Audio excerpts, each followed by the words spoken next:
మాంగళ్య shopping mall ఇప్పుడు Dilsukh Nagar main road లో జూలై 17న గ్రాండ్ ఓపెనింగ్. రాజకీయాల్లో ఒక శకం ముగిసింది. అవిశ్రాంత యోధుడి ఊపిరి ఆగిపోయింది.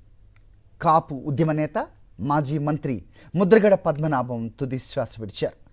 శ్వాస కోసం వ్యాధితో నెల రోజులుగా హైదరాబాద్లోని సింధు హాస్పిటల్లో చికిత్స పొందుతున్న ముద్రగడ పరిస్థితి విషమించడంతో ఆయన మృతి చెందారు. పార్థివ దేహం ఈ ఉదయం కిర్లంపూడికి చేరుకుంది. ముద్రగడను కడసారి చూసేందుకు అభిమానులు కిర్లంపూడికి భారీగా తరలి వస్తున్నారు. ఉమ్మడి ఆంధ్రప్రదేశ్ రాజకీయాల్లో ధృవతారగా వెలుగొందిన ప్రముఖ కాపు నేత మృతితో ఉమ్మడి గోదావరి జిల్లాలతో పాటుగా తెలుగు రాష్ట్రాల్లో తీవ్ర విషాదం అలుముకుంది. ముద్రగడ హఠాన్ మరణంపై ఆంధ్రప్రదేశ్, తెలంగాణ రాష్ట్రాలకు చెందిన పలువురు రాజకీయ నేతలు, వైఎస్ఆర్సీపీ నేతలు దిగ్భ్రాంతి వ్యక్తం చేశారు.